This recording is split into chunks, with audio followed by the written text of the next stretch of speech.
Maksud saya bagaimana Ibu? Maksud saya kita dalam hidup ini terkadang ada syariat yang menurut kita enggak cocok. Jiwa kita tidak, ini kok begini sih? Tapi hendaknya kita tunduk sebagaimana sahabat ketika dikasih syariat jihad dia tidak suka. Tapi ketika dia tunduk dengan syariat ternyata lebih baik bagi apa? Bagi mereka. Saya tahu ibu-ibu punya banyak keinginan. Tetapi ternyata berlawanan dengan syariat. Tidak boleh begini, tidak boleh begini, tidak boleh begini. Ibu nurut aja ya, nurut aja. Insya Allah yang terbaik. Selama kita menjalankan syariat karena Allah yang terbaik. Contoh Rasulullah SAW misalnya melarang la'anallahu al-washimah wal mustawshimah.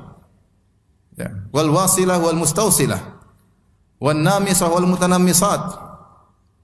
Ya, wal falijah wal mutafallijat.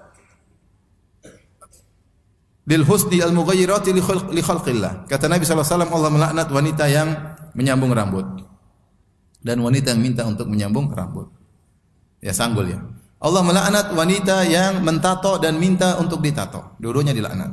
Allah melaknat wanita yang mencukur alis dan minta untuk dicukur alis. Allah melaknat wanita yang mengkikir giginya. Zaman dahulu wanita kalau giginya tumpuk kurang bagus maka dikikir supaya kelihatan lebih muda, lebih cantik.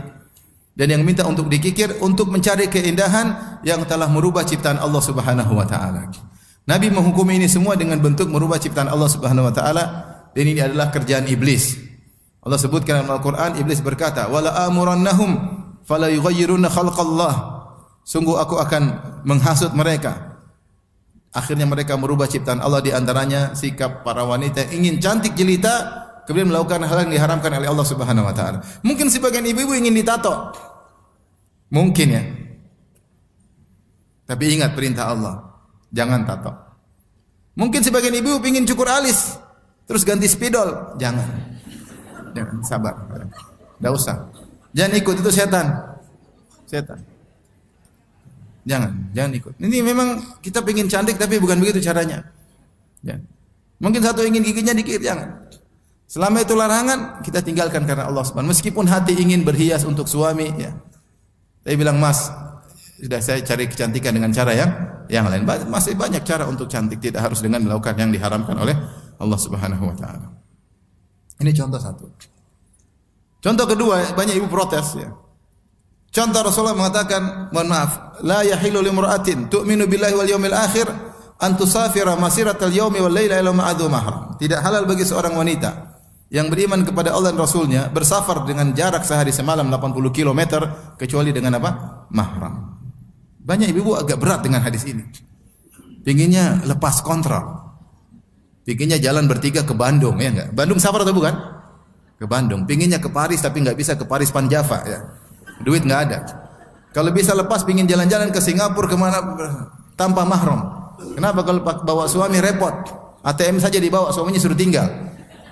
Itu kan ibu kan ingin begitu. Tapi syariat melarang.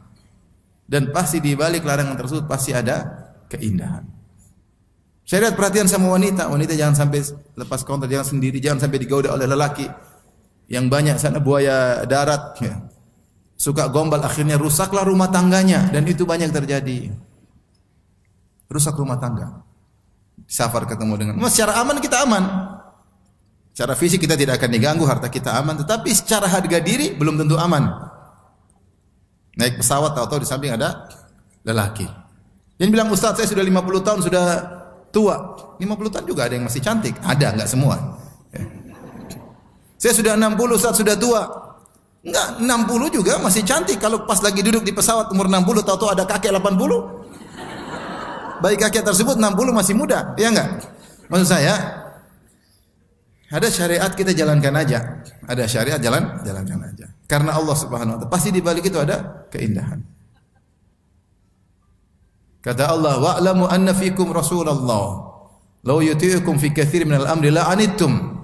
Ketahuilah bahwasanya di tengah-tengah kalian ada Rasulullah. Di zaman Nabi Allah mengatakan, "Ketahuilah di antara nikmat wahai para sahabat di antara kalian ada Nabi sallallahu alaihi wasallam.